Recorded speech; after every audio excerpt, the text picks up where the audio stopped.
Hello dear students, जैसा कि आप लोगों को मैंने पिछली बार कहा था कि अगर सॉल्यूशन एंड कॉलिगेटिव प्रॉपर्टी और सॉलिड स्टेट चैप्टर में अगर किसी को कोई डाउट हो, कोई क्वेश्चन समझ में नहीं आया हो तो मुझे व्हाट्सएप के माध्यम से बताएं।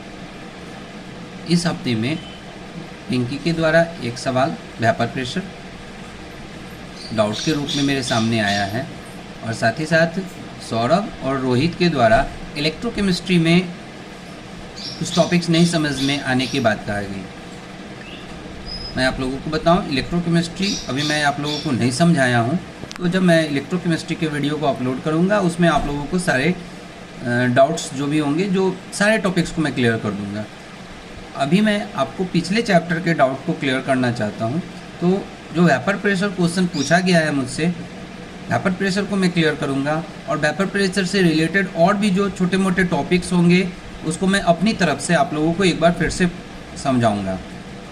तो अब अगला जो आपको स्क्रीन दिखाई देगा वो बोर्ड का दिखाई देगा और मेरा लेक्चर आपको सुनाई देगा। आप लोग इस वीडियो को देखिए और समझने की कोशिश कीजिए कि वेपर प्रेशर क्या होता है, या इससे रिलेटेड जो भी टॉपिक्स हैं, छोटे मोटे जो भी टॉपिक्स हैं, उसको मैं एक बार फिर से बता रहा हूँ, आप समझने की कोशिश कीजिए। धन्यवाद। वेपर प्रेशर, वेपर प्रेशर यानी वाष्प दाब। ये सवाल किया गया है डाउट के रूप में कि वेपर प्रेशर समझ में नहीं आया, वाष्प दाब क्या होता है ये समझ में नहीं आया। मैं आप लोगों को वाष्प दाब क्या होता है और इससे रिलेटेड जो अन्य टॉपिक्स हैं इसको मैं अभी समझा रहा हूँ। आप लोग ये समझिए कि वेपर प्रेशर होता क्या है। नाम से ही क्लियर है, वेपर यानी वाष्प, किसी भी लिक्विड का गैसियस स्टेट। वाष्प क्या होता है? Gaseous state of a liquid, यानी किसी द्रव का वाष्पीय अवस्था। कि जब कोई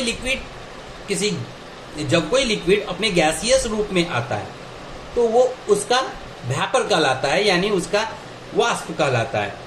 द्रव का वाष्प, जल का वाष्प हो सकता है, किसी भी लिक्विड का वाष्प यानी गैसियस स्टेट जो होता है किसी भी लिक्विड का, वो उसका वाष्प कहलाता है, वेपर कहलाता है। और प्रेशर, ये तो सभी लोग जानते हैं, दाब क्या होता है, प्रेशर क्या होता है।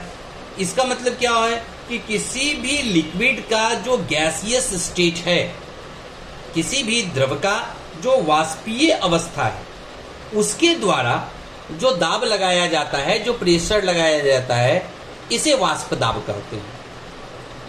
इसको समझने के लिए आप लोग ये समझिए कि अगर एक क्लोज्ड कंटेनर में, एक बंद बर्तन में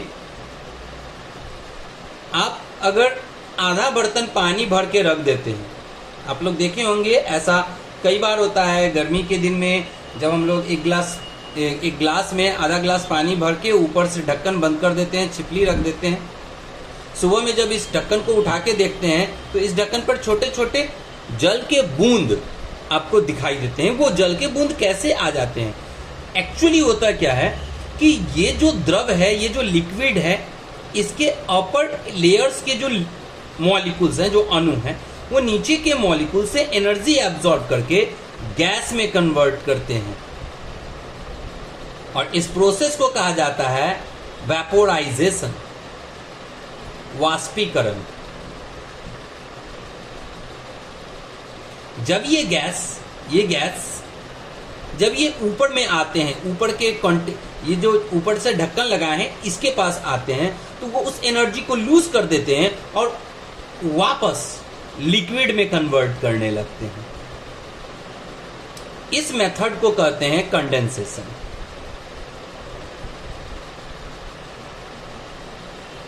यानी संघनन। कहने का मतलब कि जब किसी लिक्विड को आप किसी कंटेनर में बंद करते हैं, पहले कौन सी घटना होती है?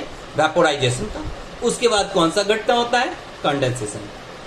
एक ऐसा कंडीशन जिसमें वेपोराइजेशन और कंडेंसेशन दोनों का रेट इक्वल हो जाए, कि that condition on which rate of vaporization become equal to the rate of condensation is called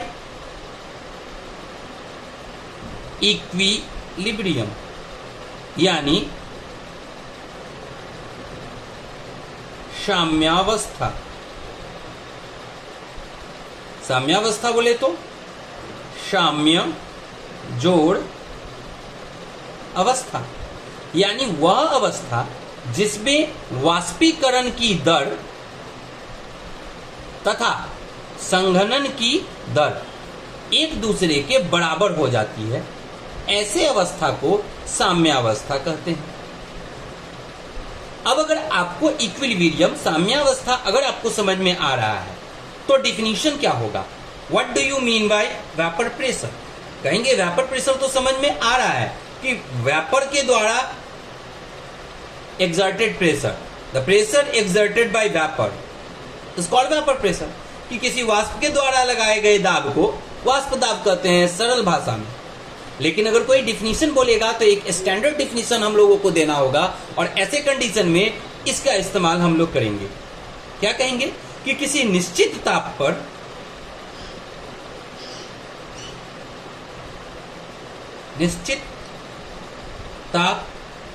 पर एवं साम्यावस्था में, एक बार फिर से समझिए, किसी निश्चित ताप पर साम्यावस्था में किसी द्रव के वाष्प अर्थात गैसीय अवस्था के द्वारा पात्र के दीवालों पर लगाए गए दाब को वाष्प दाब कहते हैं। एक बार फिर से, on a certain temperature and equilibrium, the gaseous state of a liquid exerted a pressure on the wall of container which is called vapor pressure। अगर सिंपल लाइन में कहना चाहते हैं तो सीधे कह सकते हैं कि the pressure exerted by vapor of a liquid is called vapor pressure। लेकिन यह स्टैंडर्ड डिफिनीशन नहीं होगा। अगर आपको डिफिनीशन लिखना है, एक अच्छा नंबर लाना है, तो आपको एक स्टैंडर्ड डिफिनीशन लिखना होगा। और स्टैंडर्ड डिफिनीशन लिखने के लिए आपको क्या करना होगा कि on equilibrium and on a constant temperature the pressure exerted by gaseous state of a liquid on the container on the wall of container is called vapour pressure. अर्थात साम्यावस्था में निश्चित ताप पर किसी द्रव के वाष्प या गैसीय अवस्था के द्वारा पात्र के दीवालों पर लगाए गए दाब को वाष्प दाब कहते हैं। उम्मीद करते हैं कि आपको वाष्प दाब समझ में आ गया होगा कि वाष्प दाब क्या होता है। ये इसके अंदर ये लिक्विड जब गैस में कन्वर्ट करता है, इस लिक्विड का गैस चारों ओर एक प्रेशर, एक दाब लगाता है, कोशिश करता है अपनी तरफ से पुरजोर कोशिश करता है प्रेशर लगा करके कि ये इस कंटेनर से बाहर निकल जाए। और इस कंटेनर से बाहर निकलने के लिए ये लिक्विड का गैसियस स्टेट जो भी प्रेशर लगाता है, एनी अमाउंट ऑफ प्रेशर, जो भी प्रेशर का अमाउंट लगाता है, that is called vapour pressure. उसे ही हम वाष्प दाब कहते हैं। उम्मीद करते हैं कि वाष्प दाब आप लोगों को समझ में आ गया होगा। इससे रिलेटेड मैंने आपको कहा था कि कुछ और टॉपिक मैं आप लोगों को क्लियर करूंगा। आप लोग समझिए बॉइलिंग पॉइंट क्या होता है, क्वथनांक।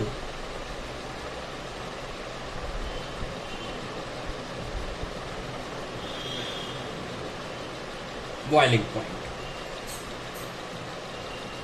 क्वथनांक क्या होता है? बॉइलिंग पॉइंट क्या होता है? क्वथनांक।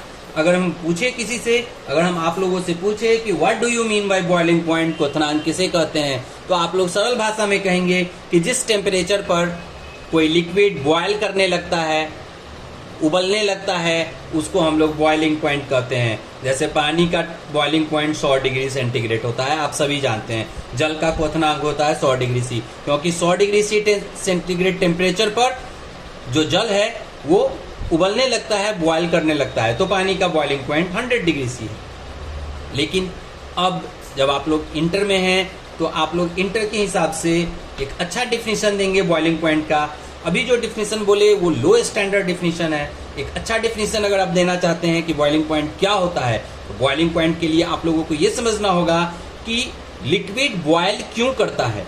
आप ये समझिए कि जब एक कंटेनर में आप एक लिक्विड को रख दिए तो, और अभी हम इसको गर्म नहीं कर रहे हैं, तो ऐसा नहीं है कि ये लिक्विड बाहर नहीं जाना चाहता है। अभी भी ये लिक्विड बाहर की ओर एक प्रेशर लगाता है। इस प्रेशर को वेपर प्रेशर,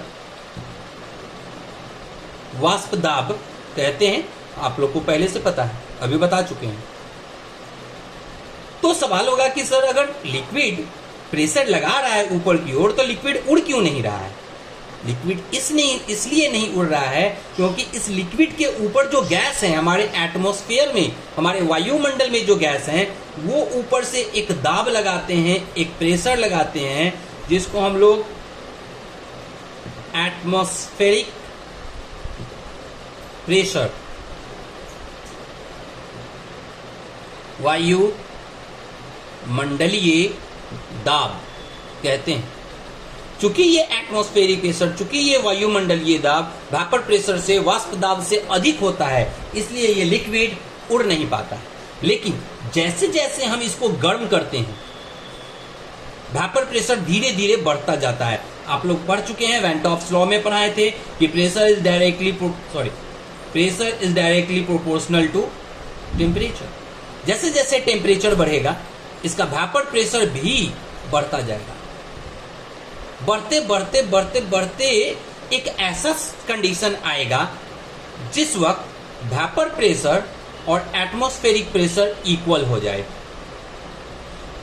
एक सर्टेन टेम्परेचर पर। एक ऐसा टेम्परेचर, जब हम इस लिक्विड को गर्म करते हैं, वेपर प्रेशर धीरे धीरे इंक्रीज करता है, बढ़ता जाता है, और एक ऐसा टेम्परेचर आता है जिस टेम्परेचर पर वेपर प्रेशर और एटमॉस्फेरिक प्रेशर, वाष्प दाब और वायुमंडलीय दाब एक दूसरे के बराबर हो जाता है। और इस टेम्परेचर से अगर 0.1, यूं कहें कि 0.01 भी टेम्परेचर अगर बढ़ता है, तो लिक्विड गैस में कन्वर्ट करके उड़ना शुरू हो जाता है, यानी लिक्विड बॉयल करने लगता है। यानी इस टेम्परेचर को हम लोग कहते हैं बॉइलिंग पॉइंट। तो क्या कहेंगे डिफिनीशन? आप लोग ये समझिए कि दैट टेम्परेचर ऑन विच, एक बार फिर से समझिए, that temperature on which vapour pressure of a liquid becomes equal to atmospheric pressure is called their boiling point. यानी वह निश्चित ताप, पुनः समझिए, वह निश्चित ताप जिस ताप पर किसी द्रव का वाष्प दाब वायुमंडलीय दाब के बराबर हो जाता है, उसे हम लोग क्वथनांक कहते हैं। अर्थात 100 डिग्री सेंटीग्रेड पर जल का वाष्प दाब वायुमंडलीय दाब के बराबर हो जाता है, और यही कारण है कि पानी उबलने लगता है। उम्मीद करते हैं कि बॉइलिंग पॉइंट आप लोगों को समझ में आ गया होगा।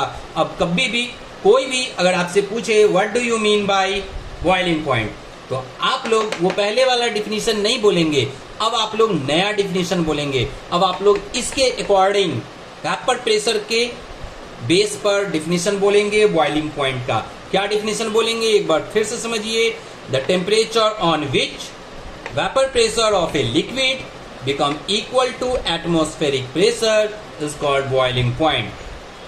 अर्थात वह ताप जिस पर किसी द्रव का वाष्प दाब वायुमंडलीय दाब के बराबर हो जाता है, उसे द्रव का क्वथनांक कहते हैं। जैसे जल का क्वथनांक 100 डिग्री सी 100 डिग्री सेंटीग्रेड होता है।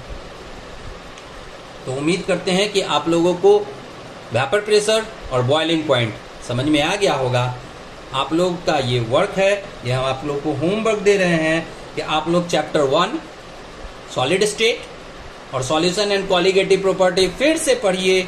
और अगर कोई आपको डाउट होता है, कोई समस्या होती है, कोई टॉपिक नहीं समझ में आता है, व्हाट्सएप के माध्यम से बताइए ताकि मैं आपके डाउट को क्लियर कर सकूं। एक बार फिर से आप लोगों को मौका दे रहा हूं डाउट पूछने का।